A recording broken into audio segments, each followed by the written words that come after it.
11 p.m., a Friday night.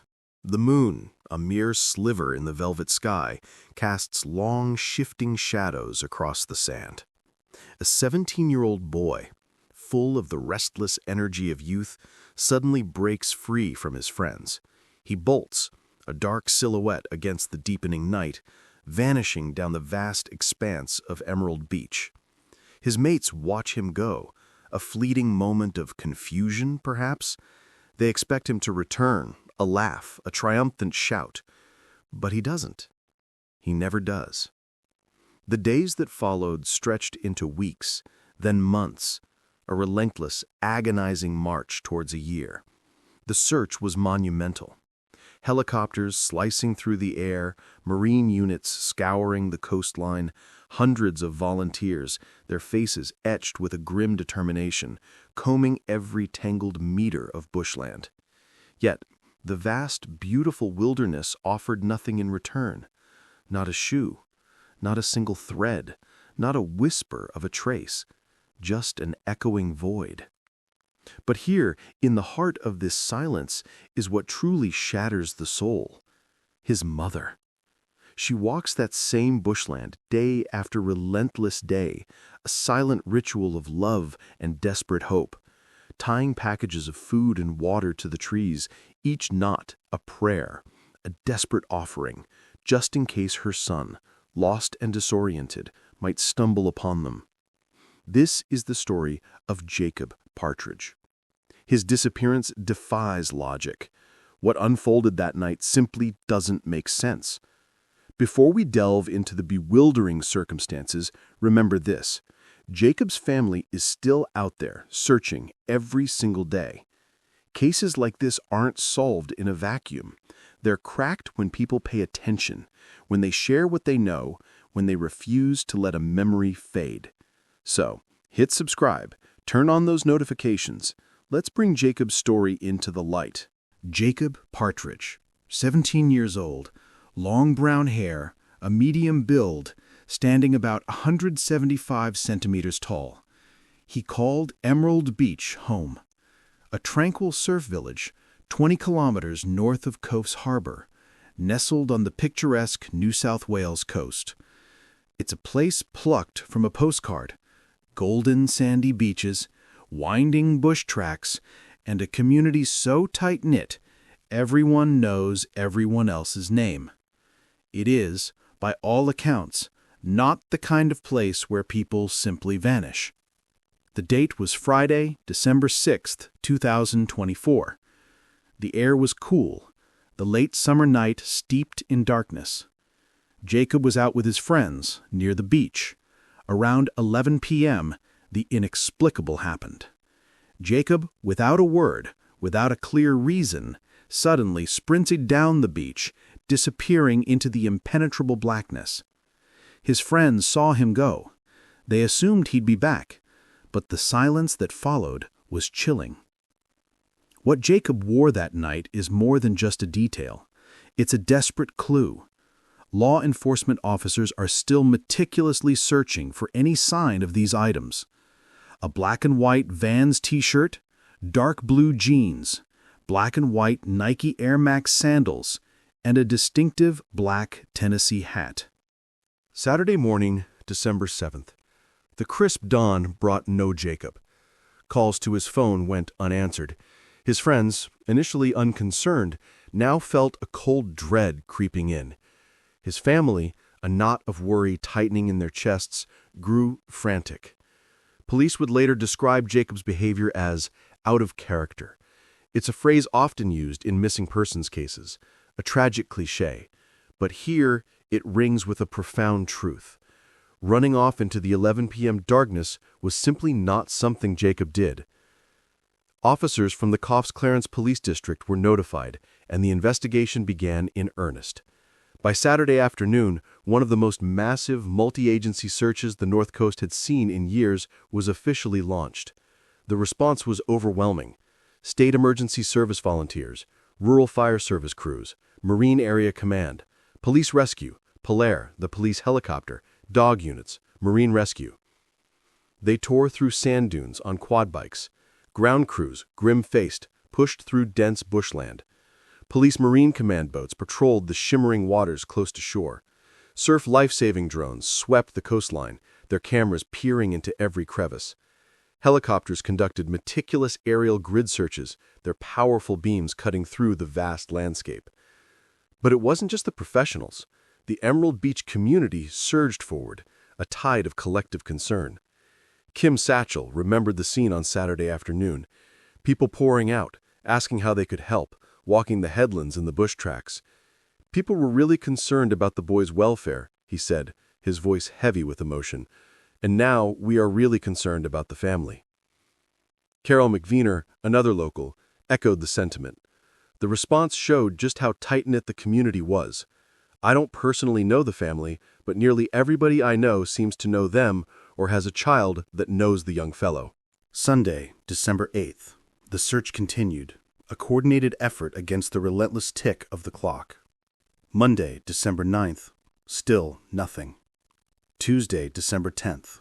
4 full days of intensive, heart-wrenching searching.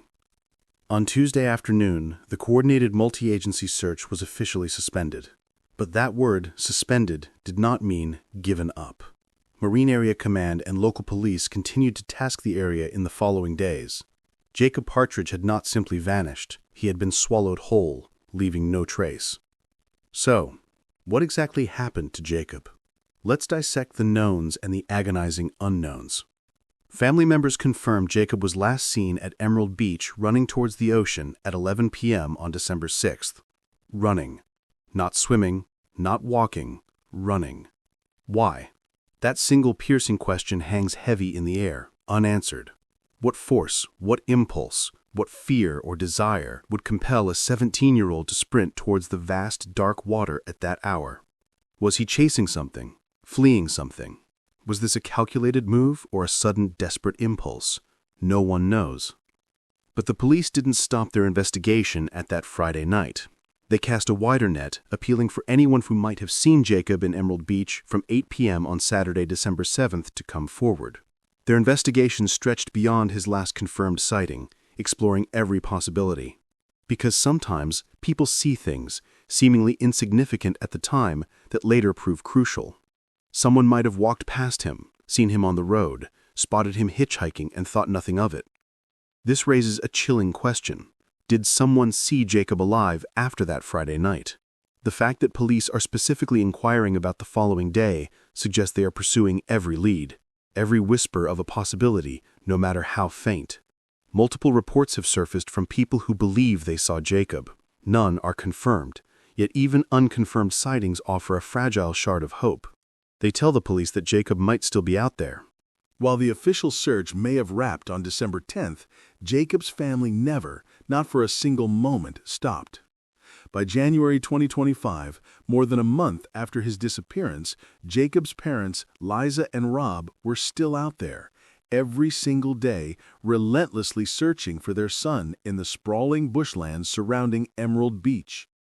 Both parents had taken time off work, sacrificing their livelihoods for the relentless pursuit of answers. They poured their resources into color printing flyers and posters, extra fuel costs, search equipment, and advertising. Every penny a desperate bid to find Jacob.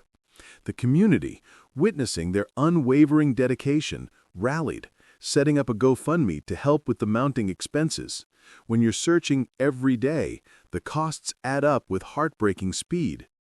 But Liza's grief isn't paralyzing. It's a powerful driving force.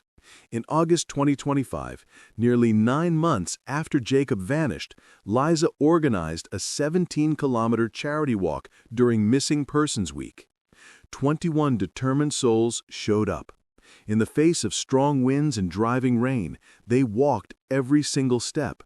Not for headlines, not for attention, but to raise awareness and vital funds for the Mist Foundation, a charity dedicated to supporting families just like hers. Families living with ambiguous loss, that haunting psychological term for the unique, unending grief experienced when a loved one goes missing and there are no answers, only a gaping void of uncertainty. Large-scale community searches continued, with another major effort planned for Saturday, January 18th.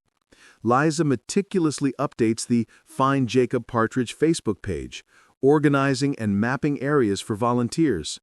"We got to the point last time when we sort of exhausted the areas around Emerald Beach," she explained, her voice a mix of exhaustion and unwavering resolve. "So we are looking at branching out from there to other areas. They are expanding the search, because if Jacob isn't in the immediate area around Emerald Beach, then the unbearable question remains: where is he?" And then there is this detail. This solitary, heartbreaking detail that tears at the soul. Jacob's mother, Liza, has been tying care packages of food and water to trees deep within the bush, just in case. Just in case her son, lost and disoriented, somehow still alive, might stumble across them. Imagine that. A mother's love so fierce, so desperate, that she leaves offerings in the wilderness for a child who may or may not be out there, surviving against impossible odds. "We are just going to keep doing these regular searches until we find something," Liza told News of the Area, her voice a steel-edged promise. So, what truly happened to Jacob Partridge? Let's explore the possibilities, each one a stark, unsettling choice. Theory 1. He went into the water. It's the most obvious, isn't it? He was last seen running towards the ocean at 11 p.m. A dark night, visibility severely limited. Emerald Beach is known for its surf. Perhaps he went for a late-night swim, got caught in a vicious rip current and was dragged out to sea. He simply didn't make it back.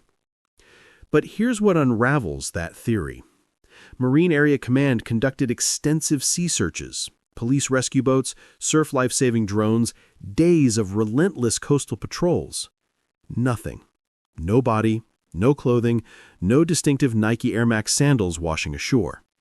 Emerald Beach is a popular surf spot, a place where bodies generally surface eventually.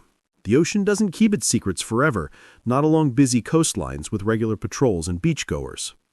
It's been nearly a year. If Jacob entered the water that night, where is he? Theory 2. Lost in the bushland. Emerald Beach is embraced by thick, untamed bushland and sprawling sand dunes. It's incredibly easy to become disoriented, especially in the dead of night. Liza still leaves those heartbreaking care packages tied to trees, suggests the family believes, deep down, that Jacob could still be surviving somewhere within that dense wilderness. But consider the sheer scale of the searches. SES crews on quad bikes, rural fire service personnel, ground teams meticulously sweeping every inch, police dog units, aerial surveillance from helicopters. They searched headlands, bushlands, sand dunes, every accessible area around Emerald Beach. And we're talking nearly 12 months now. Surviving that long without proper supplies, without shelter, without help, it's extraordinarily difficult, almost impossible. No physical evidence has ever been found. No footprints, no signs of a makeshift camp, no discarded clothing. The bush, too, holds its secrets, but usually it eventually reveals something. Theory 3. He left the area. Perhaps Jacob voluntarily left Emerald Beach, walked to the road, hitchhiked, caught a bus. The multiple unconfirmed sightings, though not solid evidence, hint that some people genuinely believe they've seen him. Jacob is now listed on the Australian Federal Police Missing Persons Register, a national search, not just a localized one. But if Jacob left voluntarily, why? And why, after all the public appeals, all the agonizing daily searches, has there been no contact with his family? Police and family alike assert that his behavior was fundamentally out of character. This doesn't resonate as a planned disappearance. Acting Inspector Nick Dixon's statement reveals the profound uncertainty surrounding the case. We are concentrating on a number of possibilities with regards to Jacob, and we are concentrating on bringing Jacob home to his family, supporting the family, and indeed, the community. A number of possibilities. That, in police speak, translates to, we don't know what happened. There has been no evidence of foul play, no suspects, no persons of interest, no evidence of a crime. But equally, there is no evidence of what did happen. Jacob Partridge ran towards the ocean at 11 p.m. on a Friday night, and then he was simply gone. As of November 2025, nearly 12 months after Jacob vanished, his case remains chillingly open. 12 months, a full calendar year. That's 365 days of his mother leaving food and water in the bush. 365 days of organized searches fueled by an unbreakable spirit. 365 days of what if and where is he? 365 days of a community that refuses to forget. A boy who should have been celebrating his 19th birthday, working his first real job, making memories with his mates. Instead, he is a ghost in Emerald Beach, a stark question mark, a mystery that grows colder with every relentless passing day. The family's searches continue. The Facebook page remains a beacon of hope, a hub for shared efforts. Liza still ties her heartbreaking care packages of food and water to trees throughout the bushland. She organizes walks, channeling her pain into purpose. She raises money for the Mist Foundation, an organization dedicated to supporting every family left behind by a missing loved one. Because Jacob isn't just her son anymore. He's a symbol of ambiguous loss, of endless searching, of hope against unimaginable odds. Police maintain that the investigation remains ongoing, and officers are regularly liaising with the family. But there are no answers. Jacob's case was featured during Missing Persons Week in August 2025, sparking fresh appeals, rekindling the faintest embers of hope. The Australian Federal Police Missing Persons Register keeps his details current, a persistent plea to the nation. And the tight-knit Emerald Beach community? They haven't forgotten. They still turn out for organized searches. They still share posts. They still hope. Because hope is what you cling to when you have nothing else, when you have no answers. If you know what happened to Jacob Partridge on that Friday night at Emerald Beach, contact Crime Stoppers. You can report anonymously. You can change everything. And if you want to support families living this nightmare, visit the Mist Foundation website. Jacob's family has been searching for a year. They're not stopping. Neither should we.